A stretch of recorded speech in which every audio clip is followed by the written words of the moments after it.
prenant mon café ce samedi 4 octobre au matin, je ne m'attendais pas à tomber sur cet article. Je vois que le meurtrier de la petite Léa a été relâché plus vite que prévu. Je file sur la page Facebook d'Alain Marmignon, le grand-père de Léa, et je constate que c'est bien ce que je craignais. Ils ont osé relâcher Florian. Voici le contenu de l'article de La Voix du Nord du 4 octobre. Le meurtrier de Léa en libération conditionnelle, la famille inquiète et écœurée. Il a effectué 6 ans de détention sur les 8 auxquels il a été condamné. Le meurtrier de la petite Léa, tuée en 2018 à Mérieux, est sorti de prison cette semaine à la faveur d'une remise de peine.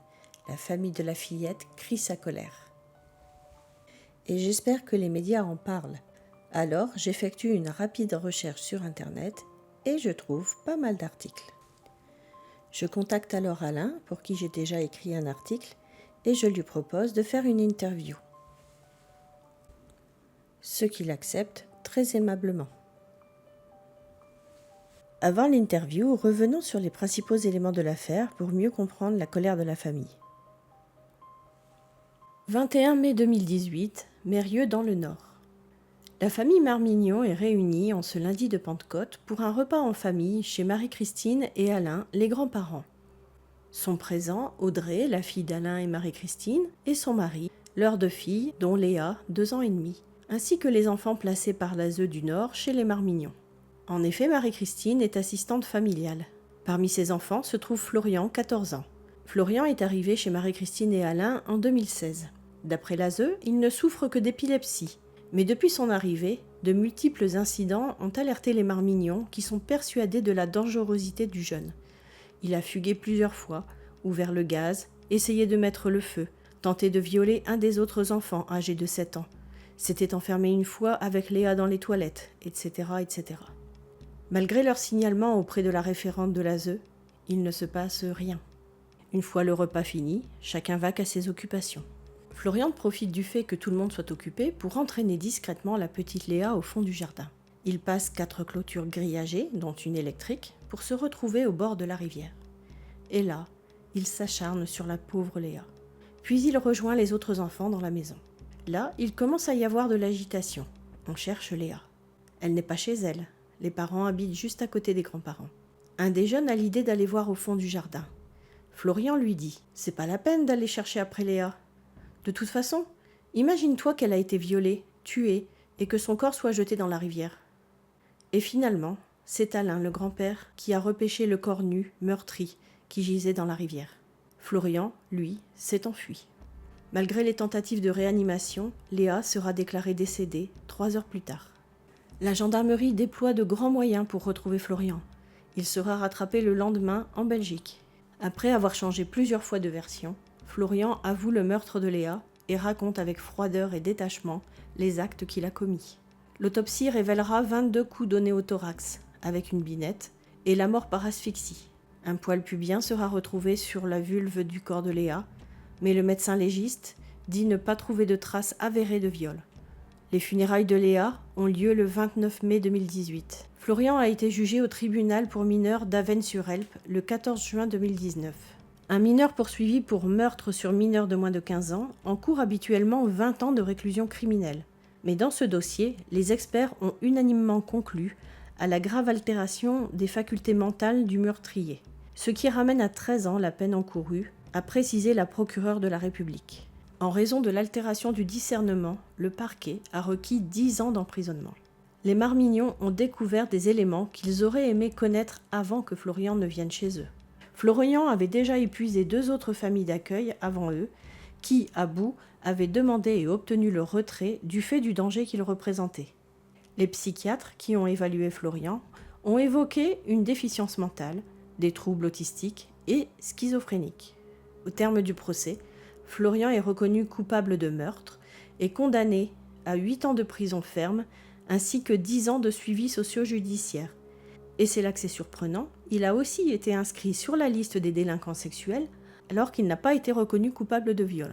La famille Marmignon savait bien qu'un jour le meurtrier sortirait de prison, mais ne s'attendait pas à ce que ce soit 2 ans plus tôt que prévu. Voyons maintenant ce qu'ils en disent. Déjà, bon, tout comme moi qui étais énormément surprise de cette libération conditionnelle, je voulais vous demander comment vous avez appris cette nouvelle. Alors c'est moi qui ai reçu il y a 10 jours par le tribunal d'Aven. J'ai reçu un appel téléphonique comme quoi nous étions convoqués toute la famille pour le lundi matin à 9 heures. Donc on s'est présenté au tribunal le lundi matin et là on nous a annoncé que le meurtrier de Léa était sortant. Et à ce jour il est sorti de prison. Alors le problème pour nous c'est qu'il est à 6 km de la maison et qu'il est chez son papa, qu'il y a des armes, qu'il y a des katanas. Et tous les experts avaient quand même signalé à l'époque qu'il y avait des risques de récidive. Oui, tout à fait. Ce qui me semble vraiment effrayant dans cette situation, je pense qu'il n'est toujours pas capable de respecter des interdictions. On ne croit pas, de toute façon, il avait été condamné au tribunal à 10 ans de supplice judiciaire. Maintenant, bon, on ne sait pas ce qui s'est passé en prison, mais a priori, de tout ce que nous on a pu apprendre, c'est que ça se passait mal pour lui en prison tout au début qu'il était là. Depuis 3 ans, on n'a plus du tout de nouvelles parce que le problème qu'il y avait en prison, c'est que c'est nous qui recevons les rapports de la prison. Chose qui n'aurait jamais dû exister parce qu'on savait que ça se passait pas bien du tout. Donc là, à l'époque, on a transféré à notre avocat qui a fait le nécessaire parce qu'à chaque fois, c'était comme si on recevait un coup de couteau en plus dans le dos d'avoir le rapport de ce comportement en prison. Donc ça se passait pas bien et il le libère. Et il le libère aujourd'hui, on ne comprend pas pourquoi. Moi, j'ai eu l'expert auprès des tribunaux dernièrement. Elle m'a dit qu'elle ne comprend pas non plus pourquoi il est sorti de prison. Parce qu'il a un grand risque de récidive. D'autant plus que chez ses parents, il y a des armes. Alors là, on ne comprend pas la justice aujourd'hui. C'est une aberration totale, quoi. Tout à fait. C'est un jeune qui avait été retiré de sa famille, donc là qui retourne, bon bien sûr il est majeur, mais il retourne dans sa famille qui sûrement était violente, il retourne, il y a des armes, il a un passé bien sûr de violence et criminel, c'est complètement aberrant quoi, complètement aberrant. Surtout que cet enfant il a été placé dès son plus jeune âge, il n'a jamais vécu chez les parents, il a toujours été placé dans des foyers ou dans des familles d'accueil. Et on comprend pas, là, il est libéré de prison, qu'il retourne chez les parents. C'est un truc scandaleux. On sait pas comment ça va se passer chez les parents parce ça ne regarde pas ce qui va se passer, mais bon, nous, on a un peu peur. Oui. Ma fille, on est tous clôturés. Maintenant, on fait attention à des caméras de vidéo parce qu'il y a toujours qui serait susceptible de se venger en venant chez nous. Oui, c'est ce que j'allais vous demander. Est-ce qu'il y avait eu des menaces à l'époque? Est-ce qu'il avait proféré des menaces de vengeance Oui, d'ailleurs, on a eu dans les rapports des experts psychiatriques, il a toujours dit que quand il sortirait de prison, qu'il viendrait se venger justement avec les armes qu'il a chez son papa. Comme son papa dispose de katana, il a toujours dit qu'il reviendrait chez nous. Bon, aujourd'hui, à ce jour, on a quand même une surveillance de gendarmerie quand même régulière. On fait attention à nous, on a les caméras de vidéosurveillance au maximum. On a renforcé les menuiseries afin d'avoir des fenêtres plus sécurisées. Mais bon, on vit dans l'angoisse aujourd'hui depuis qu'il est sorti de prison. Donc après le deuil, maintenant, c'est l'angoisse permanente de ce qui pourrait arriver, quoi. Bien sûr, notre fille, elle n'ose plus aller déposer sa fille à l'école, il faut l'accompagner sans arrêt. Elle n'ose plus aller faire ses courses, elle a toujours peur de le rencontrer. Surtout qu'il est entre 5 et 6 km de la maison, c'est pas loin, c'est tout près. En plus, il a vécu chez nous. Il connaît les moindres recoins, s'il voudrait s'infiltrer. C'est ce qu'on a toujours peur. Oui, il connaît votre maison, il connaît vos habitudes, il sait où vous allez faire vos courses, il sait, voilà, il connaît vos habitudes de vie. C'est complètement fou. C'est une situation... qu'on souhaite à personne. On est passé dans l'émission Cyril Hanouna dernièrement, vendredi dernier. Il dit qu'un cambrioleur, il fait 18-20 ans de prison, et là, on comprend pas pour un meurtre atroce, parce que Léa a quand même été abusée sexuellement, poignardée à 22 reprises, son petit corps tout nu jeté dans une rivière, et qu'au bout de 6 ans, il sera déjà dehors. Ça, c'est incompréhensible de la part des magistrats. On comprend pas la situation. Quand on est à partir de 14, 15, 16 ans, on n'est plus sur des enfants. Qui font des crimes de grands, j'ai envie de dire crimes de grands, punitions de grands aussi. C'est ce que la justice montre aujourd'hui au peuple français. On fait 6 ans, on fait un meurtre le plus horrible des meurtres. Parce que moi j'ai ramassé ma petite fille, c'est vraiment horrible de ramasser une petite fille avec 22 coups de couteau. Et je pense que les magistrats, même ceux qui nous gouvernent, Ça, je ne leur souhaite pas que ça leur arrive. Il faudrait qu'ils se mettent à la place de temps en temps des victimes.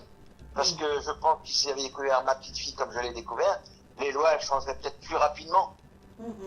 On espère que ça va bouger un jour, parce que ça ne peut plus continuer. Tous les jours, il y a des meurtres. Tous les jours. Puis même, quand vous voyez que je vous dis, pour le plus horrible des crimes, 6 ans de prison, on est relâché. C'est pas normal. Oh, notre colère, elle est là parce qu'on a bougé, on a la crainte qui revienne à tout moment. Ça nous fait peur. Non, mais là, ça vous fait double peine. Hein. Là, c'est vraiment... Quand j'ai reçu l'appel du tribunal qu'il fallait se présenter, je me suis douté que c'était certainement, quand ils m'ont dit que c'est une libération anticipée du meurtrier de Léa, là, ça m'a fait comme si c'était un coup de couteau dans le dos en plus. Parce que, en plus, moi, j'ai gardé le secret de vendredi jusqu'au lundi matin, étant donné que un dimanche dernier, elle aurait dû fêter ses 9 ans. Ouais. Alors, j'allais pas dire à ma fille, écoute, l'assassin de Léa, il sort.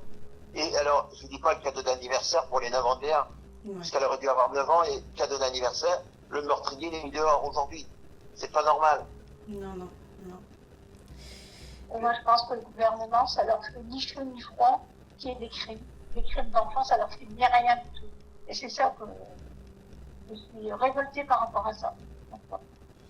De toute façon, tout ce qui est pédocriminalité, il y a un souci, hein, parce que déjà les gens sont assez fermés par rapport à, dès qu'on parle de pédocriminalité, je sais pas, les gens ne veulent pas entendre, ils disent oui c'est horrible, mais bien sûr que c'est horrible, mais c'est pas parce que, justement il faut en parler, parce que c'est horrible, il faut en parler. En parler, je suis d'accord avec vous. Et voilà, et il faut surtout pas taire, parce que justement, enfin moi, ma chaîne, c'est pour ça que je la fais. Et ben, justement, c'est parce qu'on n'en parle pas qu'ils peuvent continuer dans l'impunité, hein, parce que... Les pédocriminels, comme le nôtre, c'est un pédocriminel, puisqu'il s'est quand même pris à un bébé de 2 ans et demi. Léa, elle avait 2 ans et demi quand il a fait cet horrible drame. Oui, c'est horrible. Et surtout, ça n'a pas été reconnu. Enfin, l'agression sexuelle n'a pas été reconnue. Il n'y a que entre guillemets, alors, il y a quand même un accouchement sexuel avec pénétration. Moi, je vous assure que c'est scandaleux de voir ce qui se passe aujourd'hui. Parce qu'il est quand même inscrit. C'est pas reconnu par la justice, le viol. Est-ce que c'est parce que c'est un enfant qui est sous protection de l'État par les services sociaux? Et maintenant, est-ce que c'était pour minimiser sa peine? Mais le viol a quand même été reconnu, ils ont quand même retrouvé un poil pubien sur la vulve de Léa. Vous m'expliquez comment il n'y a pas eu de pénétration ou quoi que ce soit. C'est un scandale pour nous, parce qu'aujourd'hui, il est quand même un grand fichier des grands délinquants sexuels en France. Alors, expliquez-moi pourquoi il n'a pas été jugé pour cette erreur, enfin, ce viol horrible. Ouais, c'est aberrant. La préméditation n'a pas été reconnue non plus, c'est pas normal. Oui, ça c'est pareil, c'est aberrant. C'est ça parce que c'est un enfant qui est protégé, alors ils se sont dit on va pas trop lui mettre autre chose sur le dos, vous comprenez? Moi ça m'a complètement écœuré ce jour-là. D'ailleurs, je me suis tue, je n'ai plus jamais parlé, j'ai plus jamais pris la parole, tellement j'étais choquée d'entendre ça.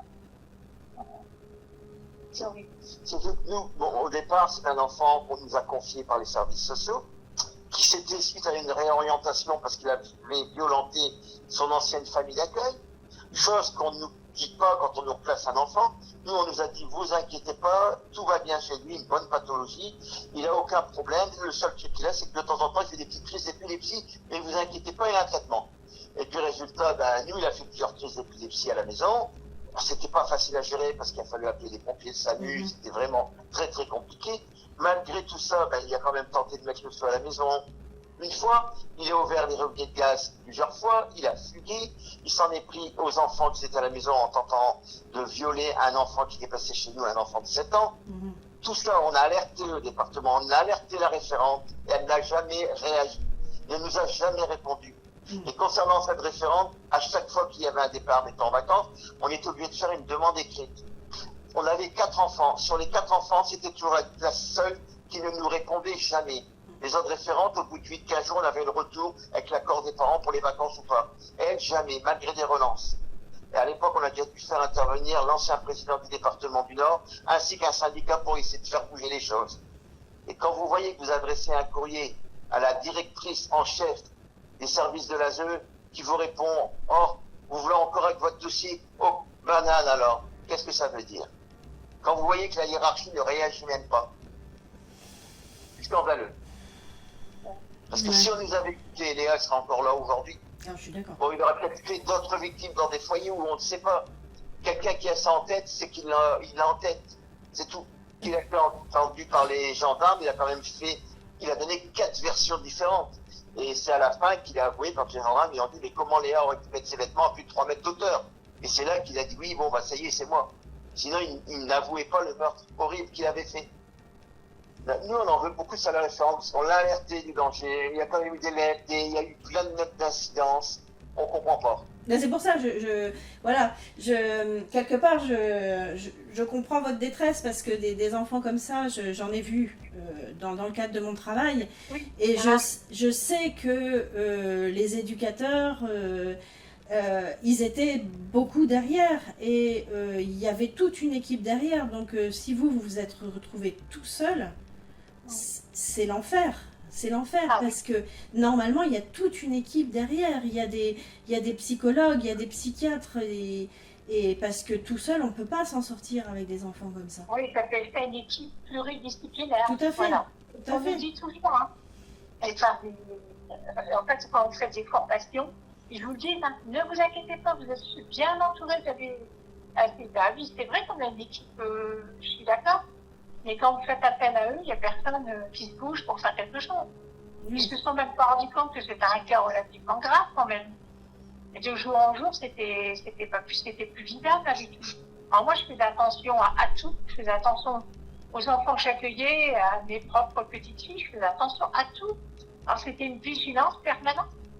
C'était Les jours du drame, on nous dit il y a un numéro vert en cas d'urgence, appelez-le. Ben, la dame, on a appelé une dame, elle dit je suis d'un cœur, je suis pas de votre côté, débrouillez-vous avec l'enfant. On lui a dit qu'il avait fait le pire des crimes qu'il pouvait faire. Elle dit bah écoutez, s'il rentre, qu'il est en fugue, s'il rentre, vous le faites dormir ce soir. Mais je crois que s'il serait dormi chez moi, il serait pas là aujourd'hui. Hein. Je vous le dis tout de suite. C'est clair. Mais non, mais la dame, est-ce qu'elle a sensé de ce qu'elle disait là-dedans? Je sais pas. Je comprends pas. Non, mais elle passe la tête à elle, là, c'est pas possible. Non, je pense qu'elle n'a pas dû se rendre compte de ce qu'elle disait. C'est pas Non, possible. je ne suis pas rendu compte, mais je lui ai dit plusieurs fois, je ne me rendais pas compte. Il y en a un meurtre, il a assassiné ma petite. Et vous voudriez que moi je le fasse dormir chez moi? C'est même pas la peine. C'est impensable. Mais non. Mais là, ce jour-là, bon, il y avait le procureur de la République, on a quand même alerté, on a appelé le numéro vert, on a dit que c'était un meurtre. Vous savez ce qu'ils ont mis dans le rapport? Madame Marmion nous a fait que sa petite fille était décédée. Sans plus. Dans les rapports aujourd'hui, on dit mais c'est pas possible. Hein? Alors, l'autre, il avait avoué au bout de 48 heures. Hein, ils ont dit bah non, mais quand on a voulu aller un peu plus loin dans les démarches, ah oui, mais vous savez, il n'est pas sûr que ce soit lui qui ait tué la petite fille. Vous vous rendez pas compte qu'il avait avoué? C'est une catastrophe. Que mon épouse a dû attendre 10 mois pour être reconnue en accident de travail. Vous vous rendez pas compte parce que le département refusait la déclaration d'accident de travail. Et la Sécu nous a dit à l'époque, faites votre propre déclaration, et la Sécu a statué quand même sur l'accident de travail, parce que c'est quand même un drame horrible pour nous. Bah, c'est clair. Mais bon, c'est pour vous dire que les services sociaux, on n'est pas aidés. Depuis ce temps-là, on n'a plus jamais eu un appel de quelqu'un, savoir comment on va ou quoi que ce soit. Hein. Et jamais un mot d'excuse de la référente. Jamais, jamais. Et quelque chose que je ne comprends pas, c'est que une fois un parent présente au tribunal, hein, savoir si l'enfant repart en famille ou reste en famille d'accueil. Donc, moi, je suis conviée donc, à conduire l'enfant là-bas au tribunal. Et donc, moi, je ne comprends pas ce que cette référente peut mettre dans les rapports, en fait. Parce qu'elle savait très bien que c'était un enfant qui était en grande difficulté, qui avait beaucoup de problèmes.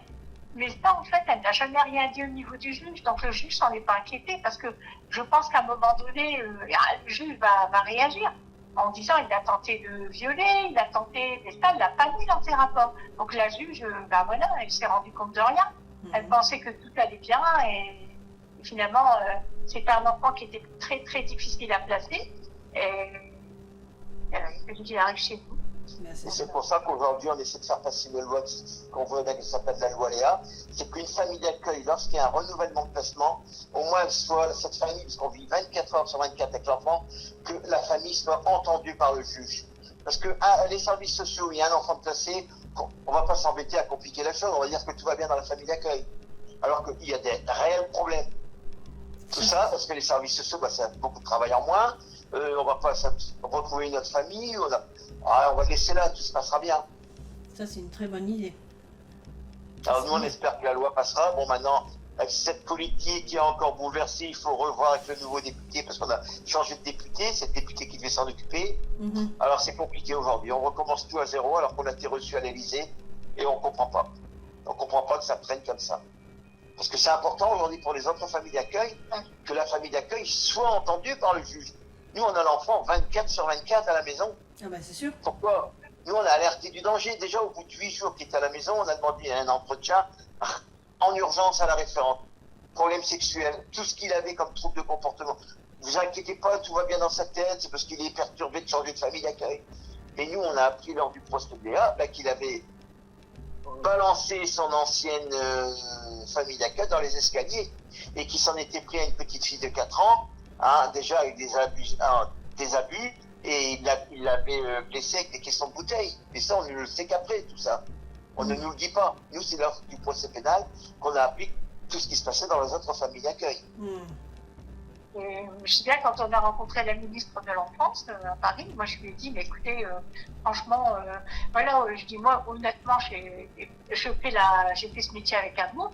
Je dis, quand on vous appelle pour un placement, à part le prénom de l'enfant, à part l'âge, vous demandez la pathologie, mais c'est vraiment dommage qu'on ne dit pas tout sur la pathologie de l'enfant.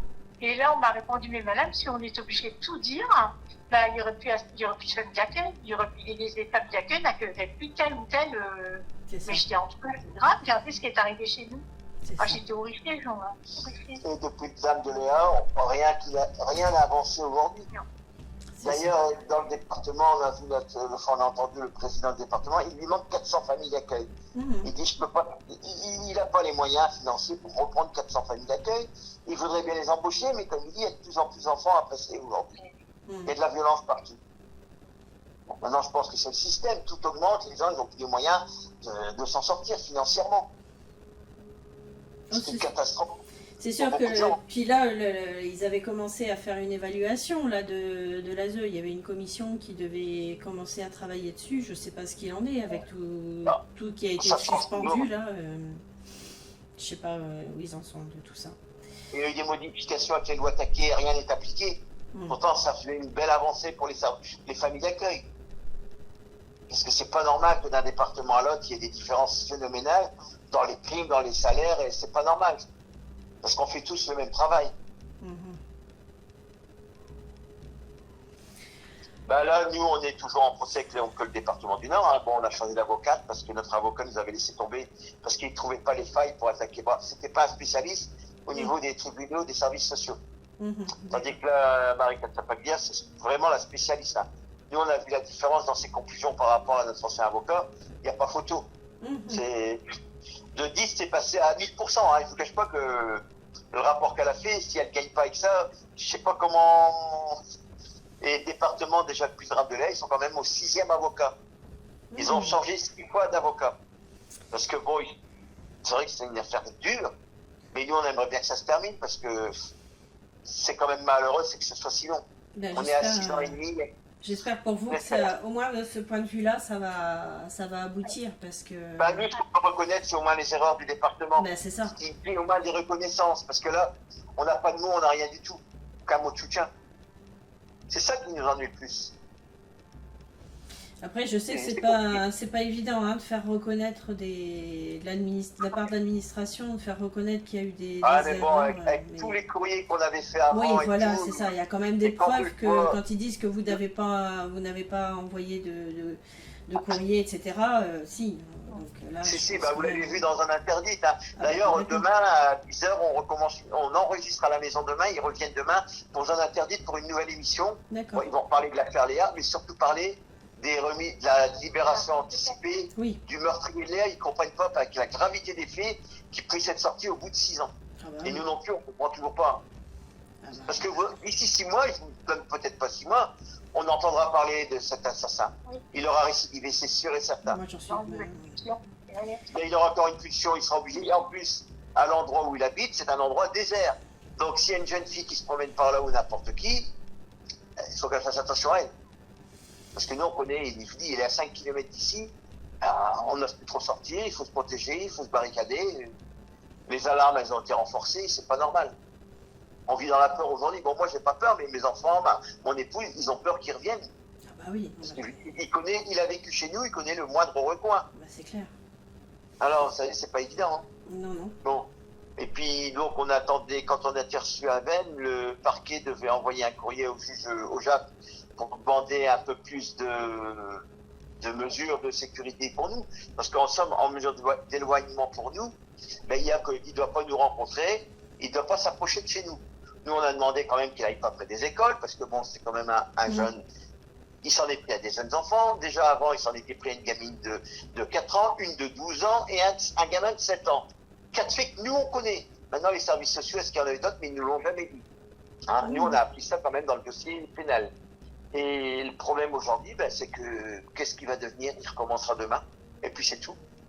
C'est quasiment prouvé que tous les pédocriminels recommencent. Hein. Bien sûr, Maxime, il me l'avait dit, hein, de toute façon. C'est quasiment certain. Ils ont beau dire ce qu'ils veulent, de toute façon, même les suivis psychologiques, etc., ça ne fait rien du tout. Hein. C'est les enfermer, moi, c'est ce que je dis. Le meurtrier de Léa, il aurait dû rester en prison 20 ans, 30 ans. Ah, on peut pas tuer. Ma petite fille, elle est plus là, elle est en prison. Nous, on est en prison à vie. Elle est plus là, elle est plus ce monde. Elle avait toute la vie devant elle. Moi, c'est tué de tribunal, ma petite fille. L'espérance de vie d'une femme est de 84 ans, là, puisque une espérance de 84 ans, aujourd'hui, elle est plus là. Exactement. Puis 8 ans de prison pour ça, et au bout de 6 ans, on est dehors. C'est inadmissible. C'est pas possible. Puis alors, moi, j'ai appelé, parce qu'on devait recevoir un courrier la semaine dernière du parquet. Donc, moi, j'ai appelé le parquet vendredi dernier concernant les mesures sécuritaires. Le parquet, à l'époque, il a dit, vous savez, quand on fait un courrier au juge d'application des peines, 48 heures après, on a un retour, on vous communique. Vendredi, n'ayant rien, j'ai appelé le parquet, il dit, écoutez, on n'a pas eu de retour. Moi, je me suis permis d'appeler le juge d'application des peines.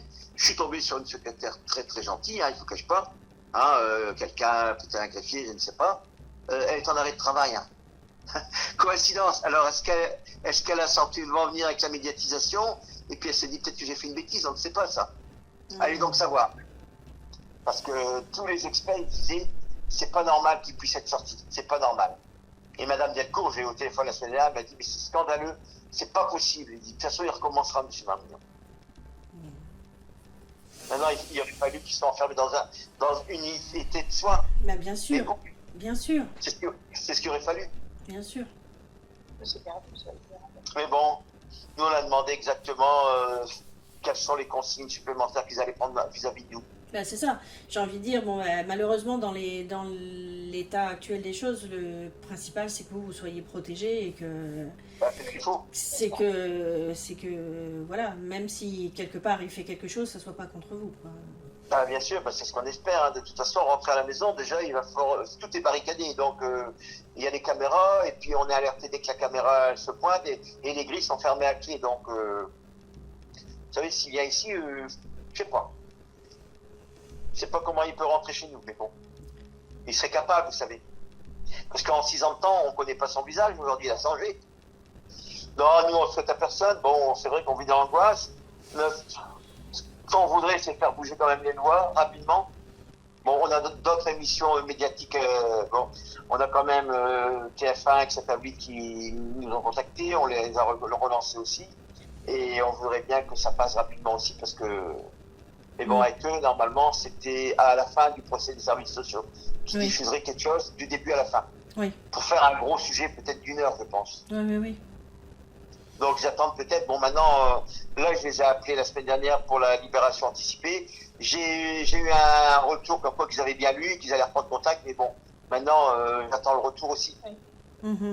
Comme j'avais dit que je referais une vidéo sur les dysfonctionnements de l'ASE, et là il y a eu encore il y a eu pas mal d'affaires là qui sont sorties sur des enfants qui ont été placés dans des familles qui n'étaient pas agrémentées. Oui, je voulais pas envoyer celui du Nord. Je sais plus. Je vous l'envoie. Je veux bien. Vous l'envoyer après. Et de ce coup-là, je pense que je vais refaire un... Et je vous l'envoie, écoutez, dès qu'on raccroche, je Je vais vous l'envoyer. Attendez, je le ferai après. D'accord, oui. Je peux vous l'envoyer. Donc de ce coup-là, je pense que je vais refaire et je reparlerai de votre affaire en même temps et comme ça je vais faire un... Justement, dans le département du Nord, ils ont placé il y a un article d'une page dans la Voix du Nord il y a 15 jours, comme quoi que le département du Nord, ils continuent leurs bêtises, hein, ils ont placé des enfants sans agrément, sans rien du tout. Ah bah c'est ça, voilà. Je vais vous l'envoyer après. Ça continue, hein. Ça continuera toujours. Terrible. Pour ça, nous, là, je dis, on espère qu'on va arriver à faire bouger les lois. On l'espère de tout cœur. Voilà. Et je vous souhaite Faut que ça bouge. aussi. Hein. En tout cas, je vous souhaite je vous envoie beaucoup de force et voilà.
Le meurtrier de la petite Léa, tué par 22 coups de couteau en 2018, après avoir été torturé et violé, ce meurtrier est sorti de prison au bout simplement de 6 ans et 4 mois de peine. Comment accepter cela? Le grand-père de Léa, celui qui a découvert la petite fille torturée, violée, dans un ruisseau près de chez lui, est révolté. Il crie sa douleur. Comment la justice française peut être aussi injuste? Comment accepter que le jeune meurtrier, qui devait avoir 20 ans de réclusion, a eu finalement une peine simplement de 8 ans et qu'il n'aura fait que 6 ans et 4 mois? Il faut tout revoir pour rendre enfin la justice au nom du peuple français.